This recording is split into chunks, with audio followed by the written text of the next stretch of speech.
Պարոն վարչապետ, ոսկե թափում եկեղեցու հետ կապված ոսկե թափում քահանան հայտարարում է, որ տեղական իշխանության ղեկավարը, համայնքապետը եւ եկեղեցու բարերարը գնում են իր մոտ եւ հորդորում են դուրս գալ եկեղեցուց, բանալիները հանձնել իրեն, պատճառաբանելով, որ դա կառուցել է բարերարը եւ այստեղ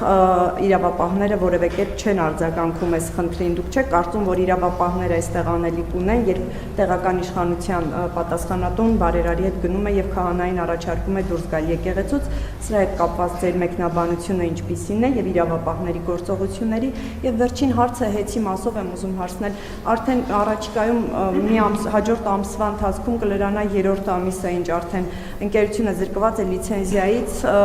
այս ընթացքում որևէ պաշտոնական հայտարարություն, պաշտոնական տեղեկություն չկա։ Ձեր նկարագրած երկու սցենարներից որով է վերջո կառավարությունը շարժվում, դուք ասում եք կամ պրոֆեսիոնալ որևէ միջազգային օպերատոր, որը կիրականացնի այդ կառավարումը կամ պետականացման գործընթացը, կա քննարկում որևէ միջազգային ընկերության հետ, եթե այո, ինչ հեռանկար է այստեղ նշմարվում։ Նախ մենք մեր միջազգային գործընկերներին իրազեկել ենք իրավիճակի մասին, հատկապես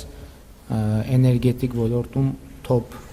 ընկերություններին փորձում ենք իրազեկել, բայց այս պահին տեղի ունենում հեծի շուկայական արժեքի գնահատում։ Եթե հեծի շուկայական արժեքը կլինի, այսպես ասած, հասանելի պետական բյուջեի համար, մենք դա լիարժեք ամբողջությամբ կպետականացնենք, կազգայնացնենք եւ կհանձնենք հավատարմագրված կառավարման միջազգային բարձր պրոֆեսիոնալ ընկերության կամ ընկերությունների խմբի։ Այսինքն հիմա շուկայական գնահատման գործընթացն է տեղի ունենում, որովհետեւ հիմա նաեւ որոշ կարծիքներ են հնչում, բայց շատ նախնական, որովհետեւ կարող է պարզվի, որ հեծի ֆինանսական վիճակը այնքան վատ է, որ իր շուկայական արժեքը շատ ցածր է եւ կարելի է ուղղակի կառավարության որոշմամբ ինչ որ մի գումար հատկացնել եւ դա դարձնել չեմ կարող ասել, քանի դեռ թղթի վրա չկա այդ գումարը, խոսակցություններ կան, բայց ես հիմա որևէ բան չեմ ասի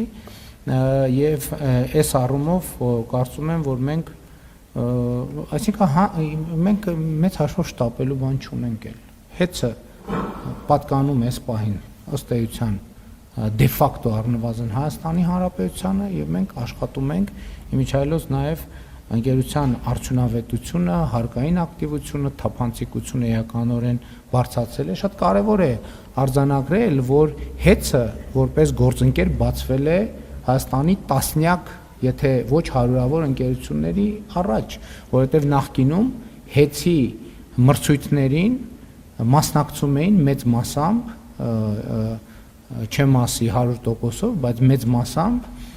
նախկին կառավարիչների հետ կապված ընկերություններ եւ դա ըստ էության կոռուպցիոն եւ փողերի լվացման մի համակարգ էր, որը մեր կողմից բացահայտվել է եւ այդ թվում նաեւ քրեական գործեր կան հարուցված եւ կարծեմ նաեւ տնտեսվարողները այդ իրավիճակների մասին կարող են մեկնաբանել։ Ինչ վերաբերում է ձեր նշած դեպքին եկեղեցու մանրամասները չգիտեմ, չեմ կարող մեկնաբանել։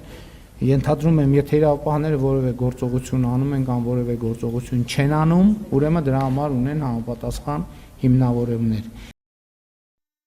Հավանիչ տեսանյութը եւ բաժանորդագրվիչ նորությունները բաց չթողնելու համար